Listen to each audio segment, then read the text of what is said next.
Assalamualaikum warahmatullahi wabarakatuh. Kita akan lanjutkan pembahasan mengenai subtype mapping kita di part ketiga. Kita sebelumnya sudah membahas mengenai single table dan two table implementation. Nah, sekarang kita akan mempelajari penerapan bentuk ketiga gitu ya, atau model yang ketiga, yaitu modeling the supertype as an arc. Entitas supertype dan subtype itu bisa dimodelkan dalam bentuk arc. Nah, di sini masih ditampilkan ERD asli ya dengan supertype dan subtype yang seperti di gambar yang sudah dibahas sebelumnya. Jadi aslinya seperti ini. Ini bisa dipetakan menjadi model arc seperti ini. Jadi entitas third dan shoe itu yang semula subtype dia dimodelkan menjadi entitas yang asli atau sorry entitas umum gitu ya. Jadi yang bukan subtype. Jadi di sini ada entitas clothing berrelasi ke manufacturer. Kemudian entitas ser dan shoe ini berrelasi ke clothing, tapi ada arc-nya. Oke. Jadi di RD ini kami eh, gambar ulang supertype clothing dan shirt serta shoe sebagai entitas mandiri. Jadi shirt dan shoe entitas mandiri, clothing juga entitas mandiri. Dengan masing-masing memiliki relationship mandatory one to one dengan supertype, relationship kedua relationship tersebut ada di dalam arc. Jadi shirt dan shoe ini ada dalam relasi arc ke clothing. Artinya nanti kalau suatu record itu sudah masuk sebagai shirt, maka dia nggak masuk sebagai shoe kan gitu ya, karena ada arc. Karena itu arc itu kan memilih salah satu. Oke, jadi shirt itu nanti relasi arc ke clothing dan shoe juga gitu ya. Kemudian shirt berrelasi ke tailor, shoe berrelasi ke cobbler. Diagram ini adalah bentuk lain dari ER diagram yang sebelumnya ini. Oke, nah dengan model yang seperti ini ada aturan-aturannya. Supertype and subtype arc implementation. Pilihan ini menghasilkan satu tabel untuk setiap entity. Jadi seluruh entitas yang ada di sini dibuatkan satu tabel. Tabel supertype memiliki foreign key untuk setiap tabel subtype. Jadi tabel yang supertype aslinya supertype itu memiliki foreign key untuk setiap tabel subtype-nya. Jadi ya nanti akan karena dia berrelasi ya, supertype-nya kan berrelasi dengan tabel subtype, maka dia akan memasukkan foreign key-nya setiap tabel subtype. Foreign key ini mewakili exclusive relationship. Sehingga karena exclusive relationship, foreign key ini opsional. Karena hanya satu dari mereka yang dapat memiliki value untuk setiap baris dalam tabel. Kalau satu sudah ada, maka yang lainnya tidak ada. Sorry, saya baru ingat ya, jadi saya ralat. Jadi saya sepertinya bilang kalau foreign key-nya itu masuknya ke masing-masing tabel yang subtype kan ya. Jadi aslinya kan yang tabel utamanya kan yang tabel supertype ya. Jadi foreign key-nya itu foreign key dari masing-masing subtype itu sebenarnya yang nanti akan masuk ke tabel supertype-nya. Karena tabel yang main tabelnya istilahnya itu adalah yang tabel supertype.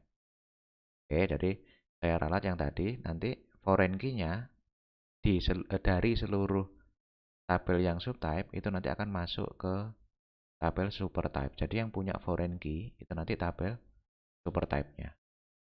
Tapi exclusive relationship kan gitu ya. Jadi bentuknya itu nanti memang foreign key di tabel supertype ya. Tapi dia opsional ya. Jadi mereka opsional karena kalau satu sudah ada isinya, maka yang lain tidak ada isinya. Ya. Aturannya, aturan mengenai tabel. Dibuat tabel sejumlah subtype serta satu untuk supertype. Ya. Jadi subtype-nya ada berapapun dibuat tabel, maka dan supertype-nya juga dibuat. Kolom, setiap tabel mendapatkan kolom untuk semua atribut entitas yang menjadi basisnya. Jadi ya tabelnya itu implementasinya ya atribut yang dimiliki berapa itu dijadikan kolom. Opsionalitasnya juga dimasukkan opsionalitas aslinya berapa. Kemudian untuk identifier, primary unique identifier tingkat supertype membuat primary key untuk setiap tabel. Jadi semua unique identifier lainnya menjadi unique key di tabel terkait. Nah, kita lihat yang primary UID tingkat supertype ya, membuat primary key untuk setiap tabel. Bentuknya gambarnya kan seperti ini. Jadi clothing ID itu nanti yang shirt itu juga punya ID, shirt ID gitu ya. Shoe juga jadinya dia punya shirt shoe ID. Karena apa? Karena aslinya shirt dan shoe ini kan subtype-nya dari clothing kan gitu ya. Jadi kalau clothing ini ada clothing ID, walaupun di sini nggak ada shirt ID, maka di sini juga harus dibuat shirt ID. Oke, jadi ID-nya primary key itu nanti akan juga sebagai primary key-nya, primary key-nya supertype ya, akan dibuat juga primary key-nya subtype. Jadi shirt ID dan shoe ID. Semua unique identifier lainnya menjadi unique key di tabel terkait. Jadi kalau ada UID yang lain itu di masing-masing tabel ya yang nggak terkait dengan supertype dan subtype nanti jadi ID. Misalkan di sini ada Tailor ID, ada Cobbler ID, Manufacturer ID ya dibuat unique key-nya masing-masing di tabel yang dibuat. Kemudian aturan mengenai relationship. Semua tabel mendapatkan foreign key untuk relationship yang relevan di tingkat entity dengan opsionalitas aslinya. Jadi bentuk tabelnya itu nanti relasinya juga prinsip pemetaan foreign key juga diterapkan di sini. Jadi manufacturer itu nanti akan masuk ke clothing, tailor juga primary key-nya tailor ID juga akan masuk ke shirt, juga cobbler masuk ke shoe. Oke. Integrity constraint, dua kolom tambahan dibuat dalam tabel berdasarkan pada supertype. Ini adalah yang tadi saya singgung bahwa primary key-nya shirt dan shoe itu nanti akan masuk ke clothing ID. Jadi dua kolom tambahan di clothing ID. Ya, ada dua kolom tambahan yang berlaku sebagai ini tadi. Dua kolom tambahan dibuat dalam tabel berdasarkan pada subtype. Jadi tabel yang berdasarkan subtype itu nanti ada dua kolom tambahan. Jadi di tabel clothing nanti akan ada dua kolom ya berisi shirt ID dan shoe ID. Itu adalah kolom foreign key yang merujuk ke tabel yang mengimplementasikan subtype. Jadi shirt dan shoe tadi ya. Foreign key dari tabel shirt dan shoe.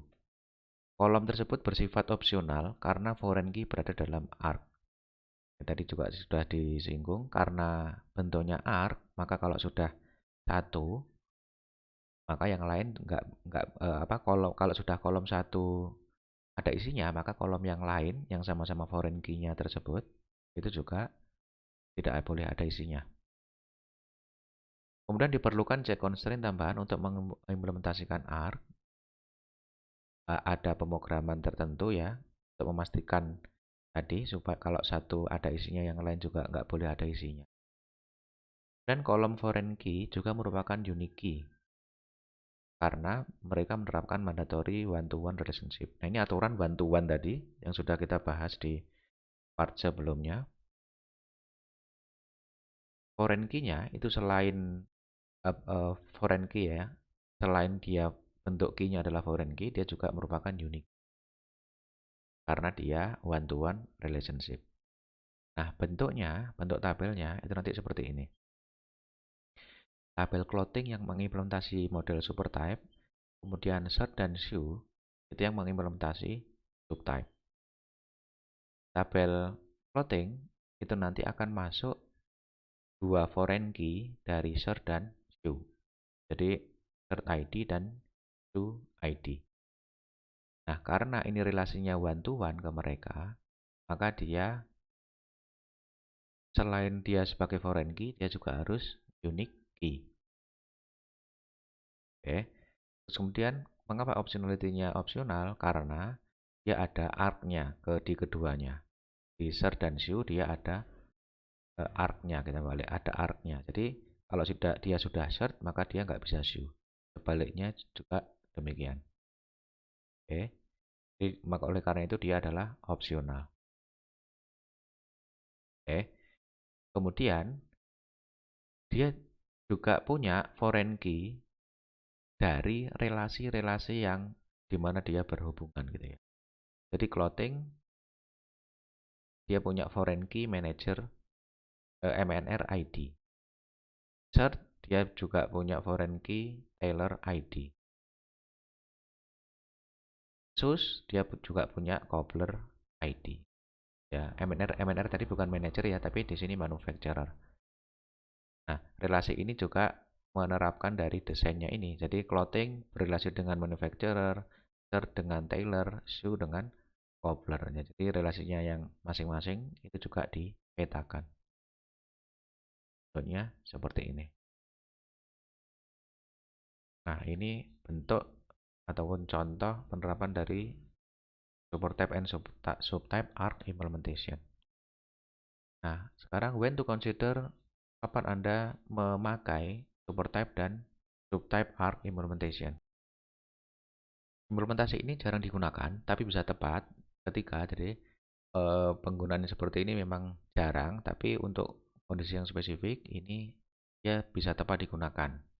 Ya, yang pertama adalah antar subtype memiliki sangat sedikit kesamaan. Jadi prinsipnya kesamaannya sangat sedikit seperti itu tabel tadi, dan setiap tabel mewakili informasi yang dapat digunakan independen. Tabel-tabel, seluruh tabel itu dia bisa digunakan independen. Misalkan satunya di update, satunya di uh, query gitu ya. Misalnya ketika tabel plotting berisi semua informasi umum, tabel sus dan search berisi informasi spesifik, kombinasi informasi umum dan spesifik hampir tidak pernah dibutuhkan karena sudah terlihat semua di tabel plotting ya. Jadi kombinasi informasi umum dan spesifik ya hampir tidak pernah dibutuhkan. Kemudian aturan dan fungsi bisnis sangat berbeda antara semua tipe. Dan selanjutnya bagaimana tabel digunakan adalah berbeda. Jadi prinsipnya kalau tabelnya itu semakin banyak, maka masing-masing tabel itu bisa digunakan secara simultan. Jadi di sini semakin penerapannya ke sini dibandingkan dengan yang awal tadi yang single table kemudian two table dan ke sini ini adalah yang paling modular atau atomik gitu ya. Jadi yang tabelnya paling banyak tapi masing-masing tabelnya itu nanti bisa digunakan secara simultan jika kebutuhan penggunaannya adalah berbeda-beda. Oke, ini adalah ketika penerapan dari subtype atau implementasi dari subtype jadi physical model. Kita tadi sudah mengenal arc implementation, ada subtype implementation dan supertype implementation. Di mana kita juga sudah menyelesaikan pembelajaran ini. Kita telah mempelajari aturan-aturan tabel, kolom, identifier, relationship, security constraint untuk supertype implementation, subtype implementation, dan supertype arc implementation dengan 3 model tadi. Ada single table, ada two table, dan supertype arc implementation. Mudah-mudahan pembahasan ini bermanfaat. Saya cukupkan sekian. Assalamualaikum warahmatullahi wabarakatuh.